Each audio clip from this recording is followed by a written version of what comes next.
जीवन को हर कोई एक दूसरे से बेहतर बनाना चाहता है और इसके लिए लोग दिन रात मेहनत भी करते हैं।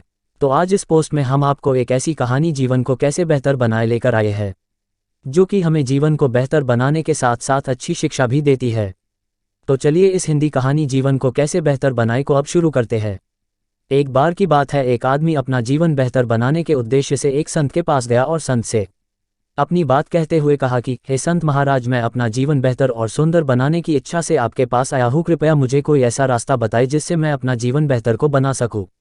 ये सुनकर संत महाराज ने अपने पास रखे कुछ कपास, एक मोमबत्ती और कपड़े सिलने वाली सुई को उठाकर उस आदमी को दे दिया और संत ने कहा कि इन चीज़ों को चाहे तो अपने साथ ले सकता है या इन वस्तुओं को यहीं रख सकता है।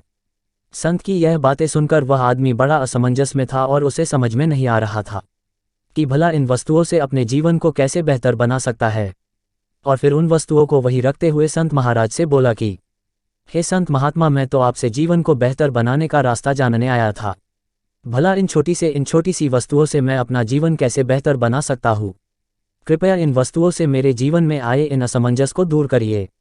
उस आदमी की बातें सुनकर संत महाराज बोले, जब मैंने तुम्हें इन वस्तुओं को तुम्हें दिया तो तुम्हें इनका क्या करना है?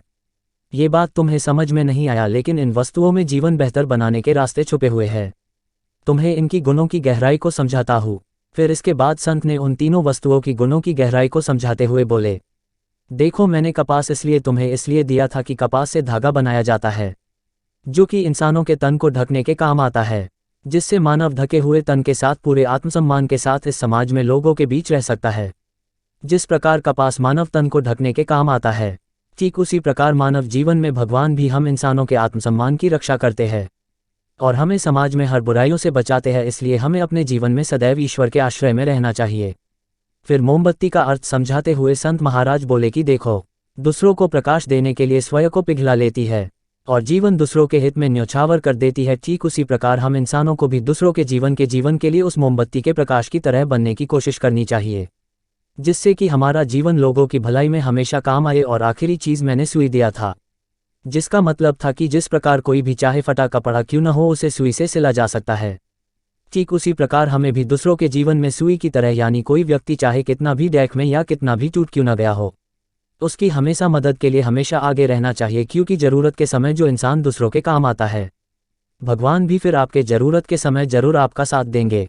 संत की बातें सुनकर उस आदमी को जीवन को बेहतर बनाने का रास्ता मिल गया था और फिर दूसरों की भलाई और परोपकार करने का प्रण लेते हुए खुशी खुशी अपने घर लौट गया और इस तरह उसे अपने जीवन को बेहतर बनाने का रास्ता मिल गया। यदि हमें अपना जीवन सुंदर और बेहतर बनाना है तो हमें हमेशा दूसरों की मदद में हमेशा काम आना चाहिए, क्योंकि जो लोग दूसरों के मदद में आगे आते हैं, आवश्यकता पड़ने पर उस व्यक्ति की मदद में भगवान खुद स्वयं मदद करने आते हैं।